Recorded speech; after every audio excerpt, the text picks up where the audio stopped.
Malawian Camera. Izovuta zatigwera talandira uthenga wachisoni kwambiri pamene comrade amene Sir Charles Ben Longwe amene watisiya lero ku chipatala.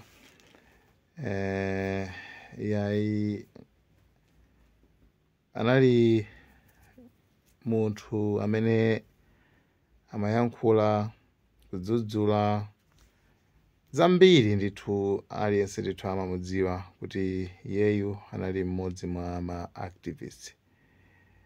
Choncho chipepeso condolences ipite kwa family and friends komanso kwa Amalawi wonse. Mzimu wake uuse mumtendere.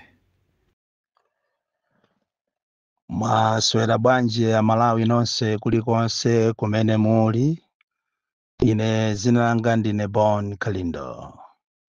Ndafuna ndikuziwiseni kapena ndikupasireni uthenga wachisoni umene wabwera mwadzidzidzi mosayembekezera. Ndafuna ndikuziwiseni Amalawi nonse kuti mzathu Ben Longwe wamwalira.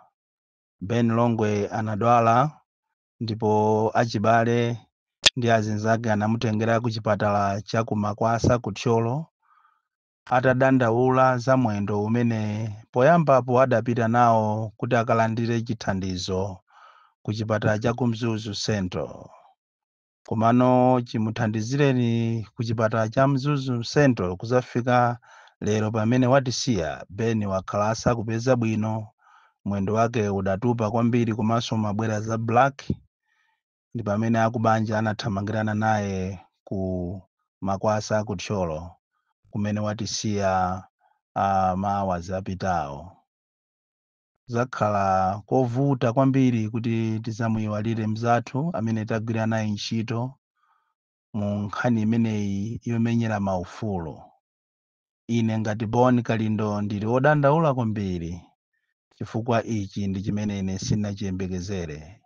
Komanso ndikukhulupirira kuti ichi ndi chimene inu Amalawi ambiri simunachiyembekezere.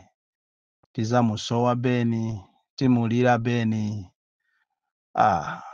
Imfa ndiyopweteka kwambiri. Mzimu wa Ben Longwe uuse mumtendere. Komano zambiri atiuze ndi akubanja chifukwa padakali pano program sikuziwika. Zikomo. Malawian Camera.